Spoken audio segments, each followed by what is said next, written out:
Displaced by the conflict against ISIL, these families are headed towards an uncertain future. They are the last ones to leave HAMAM al-alil camp, one of several such facilities ordered shut by Iraq's government in recent weeks. Authorities say they are leaving voluntarily, but many here see it differently. Of course they forced us. I swear by God. They forced me to leave this camp. We felt comfortable here. All the residents felt comfortable. Families in the camps received shelter, food aid and access to education and health services. 3 years after the government declared victory over ISIL, it says it's time for those displaced to go home.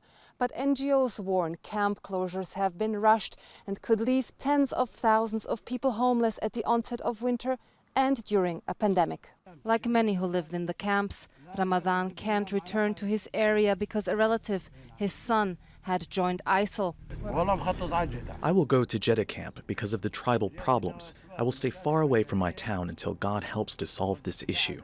His son is now serving a prison sentence, but for the tribesmen in Ramadan's hometown of QAYYARAH, justice must be meted out in line with tribal law.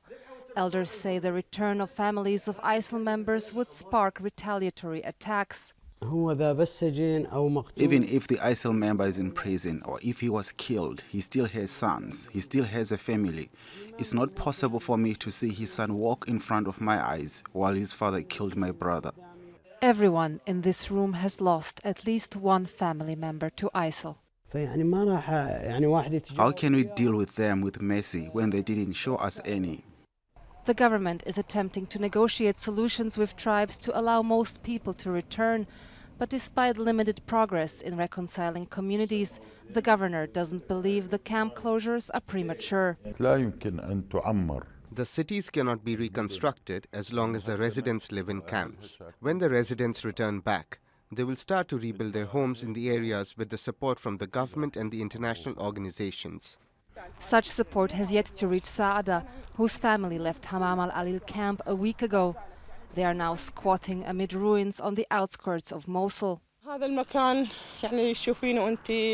You can see what it's like here. There is no water, no electricity, and there are snakes and stray dogs at night. There are no services at all, unfortunately. It's just a concrete skeleton we're living in. SAADA too cannot return to her home district of SINJAR because her husband, now presumed dead, had joined ISIL. The tribes have to put themselves in our shoes. Yes, some people have made mistakes. I'm not saying they didn't. But don't kill the child because of the parents' crimes. Shunned by their community and neglected by their government, the prospects for SAADA's children look grim. Some fear the exclusion of these families could fuel resentment among future generations, perhaps once again laying fertile ground for radicalization. Simona, Foltyn, Al Jazeera, in Iraq's northern Nineveh province.